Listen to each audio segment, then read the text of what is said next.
A little throat clearing as Phil Toledano, Mr. Enthusiast, is so prone to doing before these things. What's up, Phil? If you ever see this, hope you're doing well. Hi there. Today, Wesley watches. Didn't want to start with one on my wrist, only due to the fact that I actually have the box and the papers and the receipt and the pillow. Yeah, this is kind of a fun. Justin, how goes it? Hope you're doing well, man. John, welcome. As I just said, I'm cruising into this with nothing on the wrist because I have the box and the papers, the receipt actually, the pillow.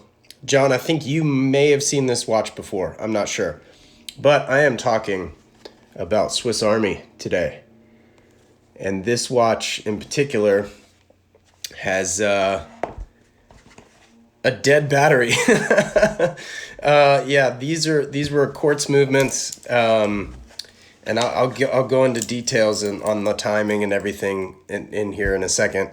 But yes, well, it's not a dead battery. It's one of those where like the seconds keeps jumping. Maybe it'll jump here in a second. But so there it goes. So basically, this is the officer's Ratchet bezel, and effectively, in the 90s, if you weren't into like haute horology or anything, chances were probably fairly decent that you owned a Victorinox. And even through today, I mean, they're making some really cool stuff now. However, this guy, I was away at boarding school actually, and was walking through the mall when I was a teenager. So maybe my junior, maybe even the fall semester of my senior year. And there was a jewelry store that carried Victorinox, or Swiss Army, if you will. And I was just kind of like blown away by this watch. Now, I believe this is 40 millimeters, which was by those days large, effectively. And I'll get to that. I have a story on that in a second as well. But basically, I was walking through the mall, as you do as a teenager, and this was literally sitting in the window.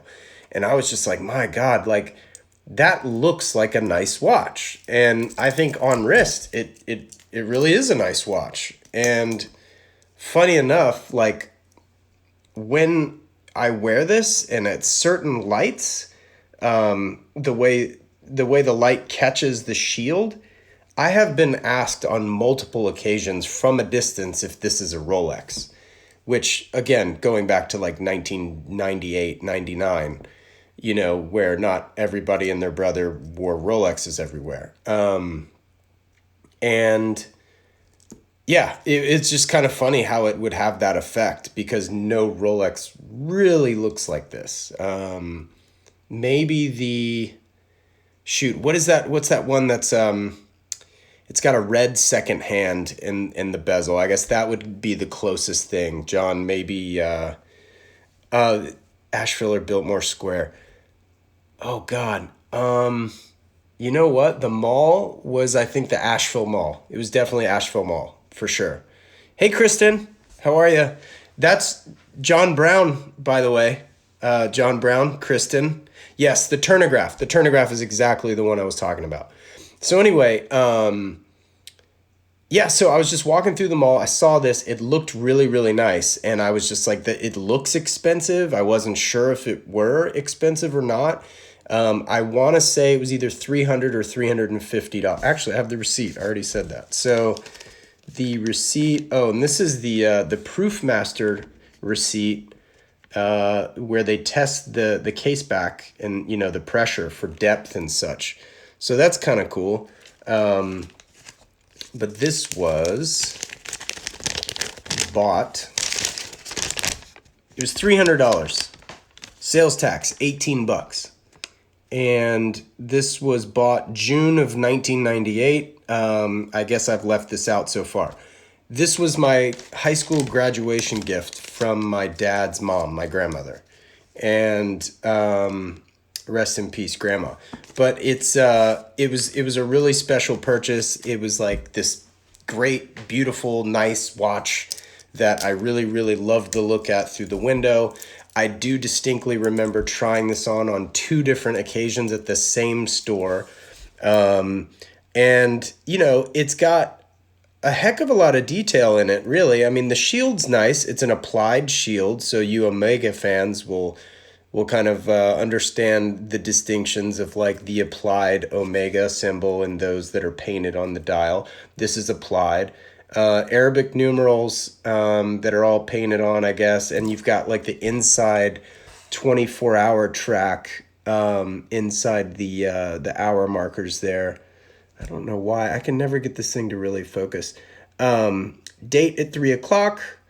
The handset is, you know, with today's knowledge, the handset's kind of janky, I'll be honest.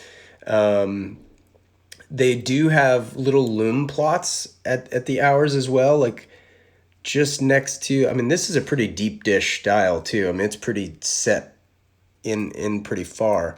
But they are like the little scoops of ice cream at the lume plots. Again, I apologize, IG Live type of quality here. But yeah, it's just a fun dial. Also, the dial rotates.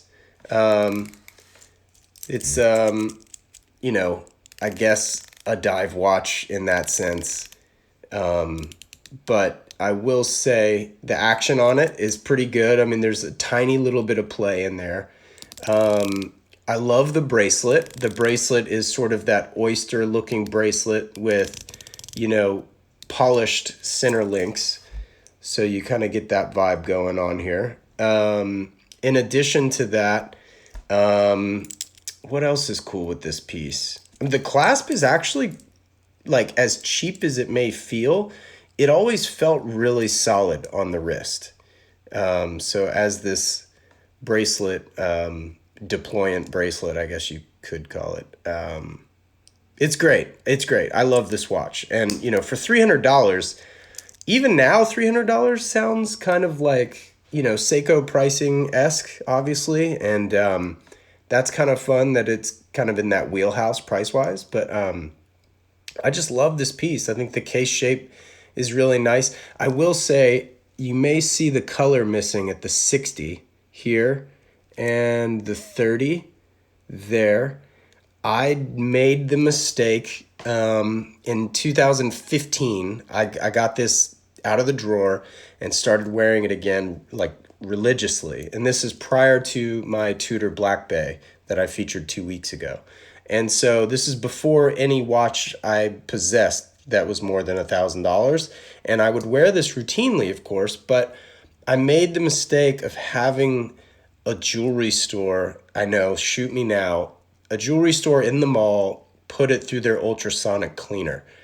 And it knocked out all that black in those things. So, you know, as it were, it helps tell the story of this piece, and you live and you learn, you know, through your watch journey, what to do, what not to do.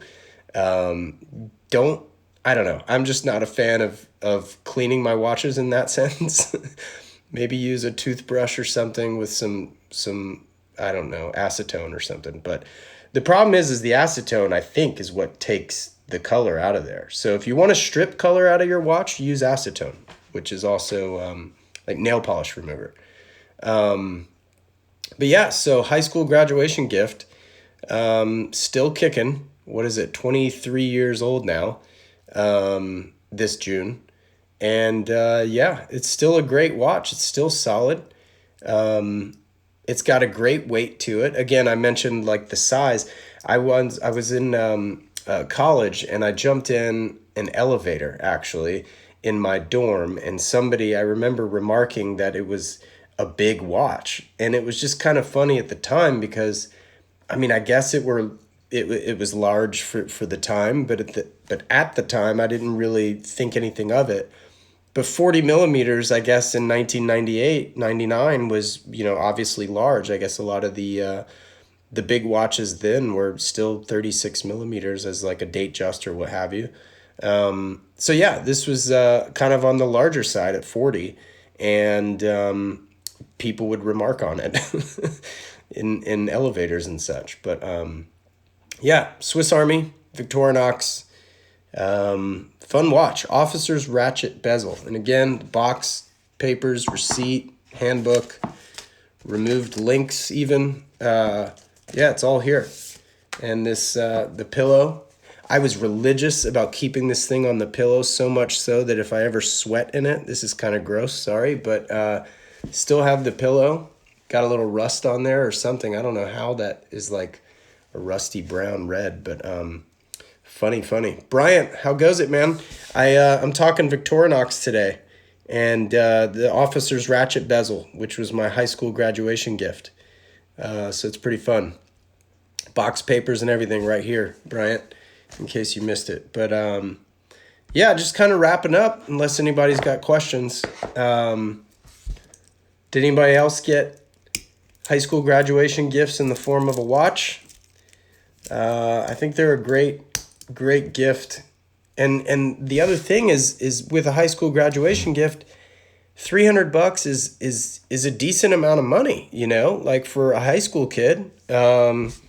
I think it's plenty, you know, either, I mean, granted, this is quartz. I mean, I think if it were my kid these days, I would probably go Seiko, and I would probably get my son or daughter maybe an automatic movement. But, you know, in 1998, quartz was everywhere, you know, and I thought this was really special then, and I still think it's really special now, especially since my grandmother passed away. I think about her every time I see this, obviously, and it's really cool. I have a Swiss Army watch that I cut in half in the miter saw accident. Saved me from losing my hand. Justin, good Lord. Good, I guess. Great. I mean, it's awesome you have your hand. What the hell were you building? I would love to know. That's cool. Super fun, happy. Hello. Yeah, well, that's crazy. Wow, a miter saw accident. That's, thank God, nothing I've had experience with. I'll shoot you a pic of it. Yeah, do. Yeah, I'll post it on my stories. And, yeah, these were so good, man. I love it. What model did you have, Justin? You said you had a Swiss Army watch. They made this, I think, with a smooth bezel as well, if I'm not mistaken. And I want to say it came on an olive green, like, ballistic nylon strap. Or maybe it was brown leather or both, something like that. But yeah, I think they did a few different variations of a watch that was similar to this.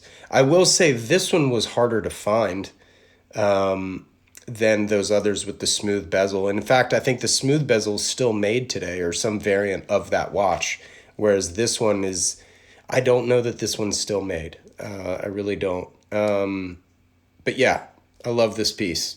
And it looks great. And yeah, from a distance, you might think it's a Rolex, just like certain people did. It was the Maverick 2, I believe.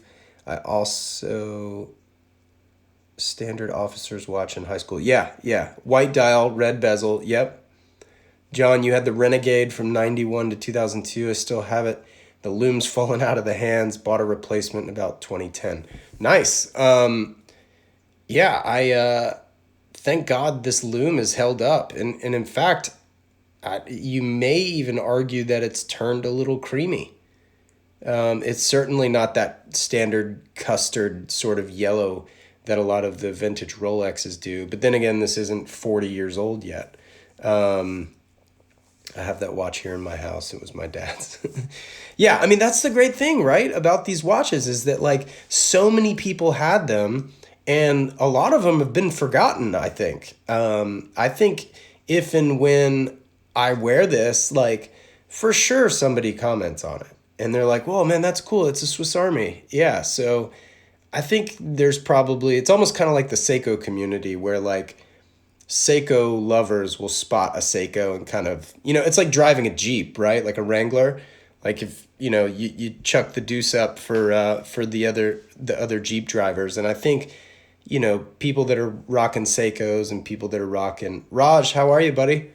And rocking Victorinox. I think they're just super special and super entry level, and I think they're really, really great. Kind of a military watch, seems like every guy wore the officer's watch at my high school. Yeah, I mean, I think this was a great follow-up too to that Timex, the Iron Man. Honestly, I think, if that were the middle school age type of stuff, this was easily the high school type of stuff. And then maybe you get into Seiko in college, start spending 2, 3, 4, $500. And then, young professionals start to get into things like Rolex.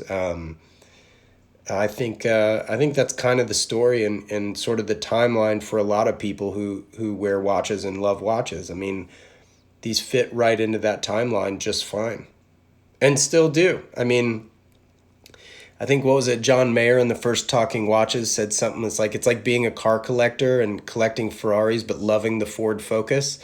I think this is exactly kind of the Ford Focus, if you will, of my watch collection, outside of like the Timex and the other things. And I have a Seiko that I'll share later. But yeah, Victorinox Swiss Army, Officer's Ratchet Bezel, really great piece. Polished center links, which is more Rolex GMT status than Submariner. And it is kind of cool too, because the case is also polished, whereas the bezel's matte.